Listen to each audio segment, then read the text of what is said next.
Henry Charles Bukowski, or Heinrich Karl Bukowski, a German born August 16, 1920, died in March 9, 1994. A German-American poet, novelist, and short storyteller. His writing was influenced by the social, cultural, and economic ambience of his home city of Los Angeles. His work addresses the ordinary lives of poor Americans, the act of writing, alcohol, relationships with women, and the drudgery of work. Bukowski wrote thousands of poems, hundreds of short stories, and 6 novels, eventually publishing over 60 books. The FBI kept a file on him as a result of his column, Notes of a Dirty Old Man, in the LA underground newspaper Opus City. Bukowski published extensively in small literary magazines and with small presses beginnings in the early 1940s and continuing on through the early 1990s. As noted by one reviewer, Bukowski continued to be, thanks to his antics and deliberate clownish performances, the king of the underground and the epitome of the littles in the ensuing decades, stressing his loyalty to those small press editors who had first championed his work and consolidated his presence in new ventures such as the New York Quarterly, Chiron Review, or Slipstream. Some of these works include his poems written before jumping out of an 8-story window, published by his friend and fellow poet Charles Potts, and better-known works such as Burning in Water, Drowning in Flame. These poems and stories were later republished by Joan Martin's Black Sparrow Press, now known as HarperCollins Echo Press, as collected volumes of his work. In 1986, Time magazine called Bukowski a laureate of American lowlife. Regarding Bukowski's enduring popular appeal, Adam Kirsch of The New Yorker wrote, "The secret of Bukowski's appeal is that he combines the confessional poet's promise of intimacy with the larger-than-life aplomb of a pulp fiction hero." Since his death in March 1994, Bukowski has been the subject of a number of critical articles and books about both his life and writings. Despite his work having received relatively little attention from academic critics in the United States during his lifetime, in contrast, Bukowski enjoyed extraordinary fame in Europe, particularly in Germany, the place of his birth. Early writings. When Bukowski was 24, his short story Aftermath of a Lengthy Rejection Slip was published in Story magazine. 2 years later, another short story, 20 Tanks from Castledown, was published by the Black Sun Press in issue 3rd of Portfolio, an Intercontinental Quarterly. A limited-run, loose-leaf broadside collection printed in 1946 and edited by Keres Crosby. Failing to break into the literary world, Bukowski grew disillusioned with the publication process and quit writing for almost a decade, a time that he referred to as a 10-year drunk.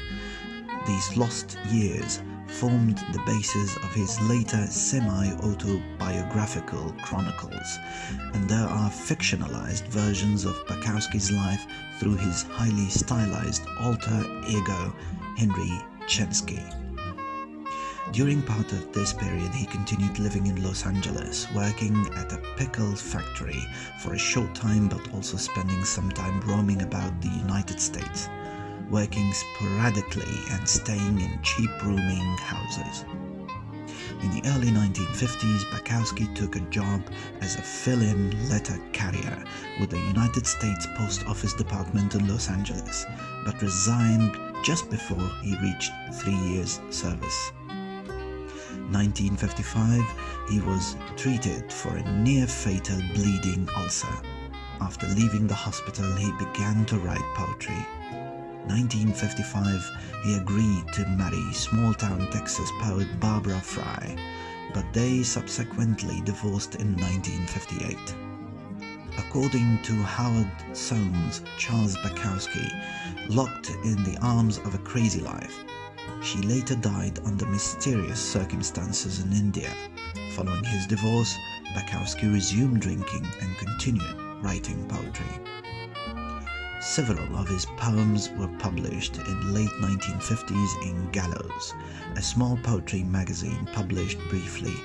The magazine lasted for 2 issues. By John Griffith.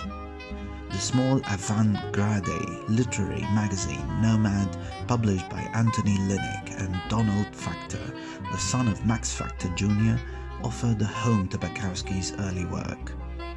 Nomad's inaugural issue in 1959 featured 2 of his poems. A year later, Nomad published one of Bukowski's best-known essays, Manifesto, a call for our own critics. Death and Legacy. Bukowski died of leukemia on March 9, 1994, in San Pedro, aged 73, shortly after completing his last novel, Pulp. The funeral rites, orchestrated by his widow, were conducted by Buddhist monks. He is interred at Green Hills Memorial Park at Rancho Paolo Verde.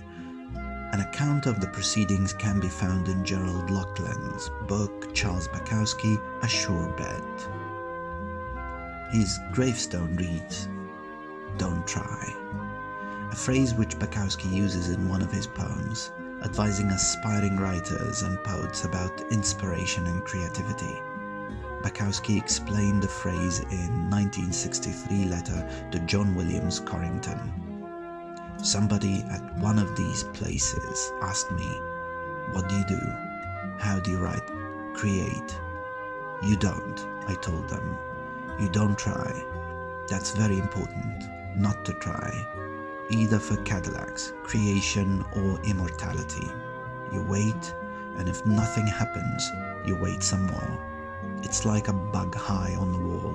You wait for it to come down to you. When it gets close enough, you reach out, slap out and kill it. Or, if you like its look, you make a pet out of it." Bukowski was an agnostic. Bukowski's work was subject to controversy throughout his career, and he readily admitted to admiring strong leaders such as Adolf Hitler and Franklin D. Roosevelt. Hugh Fox claimed that his sexism in poetry, at least in part, translated into his life. 1969, Fox published the first critical study of Bukowski in the North American Review, and mentioned Bukowski's attitude towards women. "When women are around, he has to play a man.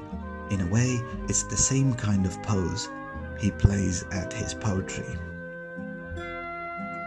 Whenever my wife, Lucia, would come with me to visit him, he'd play the man role. But one night she couldn't come. I got to Buck's place and found a whole different guy, easy to get along with, relaxed, accessible." In June 2006, Bukowski's literary archive was donated by his widow to the Huntington Library in San Marino, California. Copies of all editions of his work published by Black Sparrow Press are held at Western Michigan University, which purchased the archive of the publishing house after its closure in 2003. Echo Press continues to release new collections of his poetry, culled from thousands of works published in small literary magazines. According to Echo Press, the 2007 release, The People Look Like Flowers, at last will be his final posthumous release, as now all his once unpublished work has been made available.